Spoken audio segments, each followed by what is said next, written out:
What were the most prominent struggles you went through because of hearing loss? Oh, I think the hardest thing was being cut off from people. I think especially after our son went away to college, when he would come back, and then with our daughter-in-law, and they'd be excited, and y'all would be talking. I think those were some of the most hard moments of because I didn't want to interrupt your joy in relating, and everything would have had to really slow down for me to hear. And there was just pure delight just being with them, but there was always that sadness. I'm missing out when I so long to hear every single word that they're saying because I love them so much. Yeah. And I think the other big struggle, brain fatigue. And that was really, really hard to where, I'd go all out one day listening to people, and then the next day you could barely scrape me off the floor. I think it was really hard to see you not feel included. I think probably the hardest thing, though, has been when Andrew and Allison would come for a visit. We'd go out to eat, or we'd even be grilling something at the house and sit down, and you...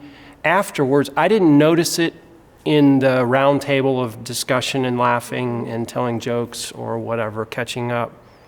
But afterwards, I'd say, well, how did that go for you or something? And you just say, I feel alone. I feel like I missed out. I feel not a part of the conversation.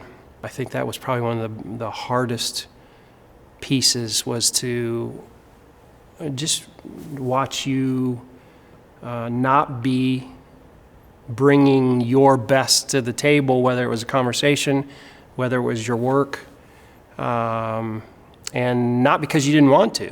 Mm-hmm.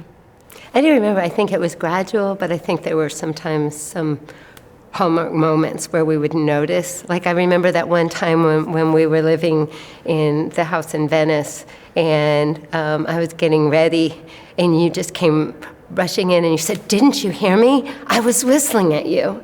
And at that moment, I ran out to the piano and started hitting down on the keys, and I realized how much more I had actually lost. And I remember that being a Hallmark moment, or one of those moments of just being like panic almost inside. Why did you decide to move forward with a cochlear implant? Ooh, I really had thought that I was just going to end out my days deaf. And as I zoomed out and was just looking at the story that God was writing in my life, I was like, it seems like He keeps leading me into things where I need more and more hearing, and I need this more.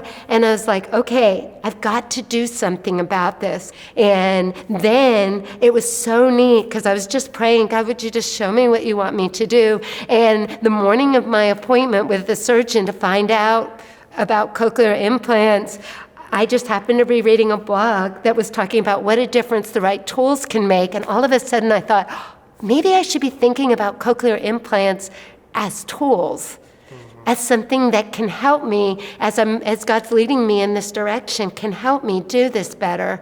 And then as I go and I'm grabbing my paperwork to take to the doctor's office, on the top was a newsletter from another friend that said what a difference the right tools can make. And I'm like, oh my goodness.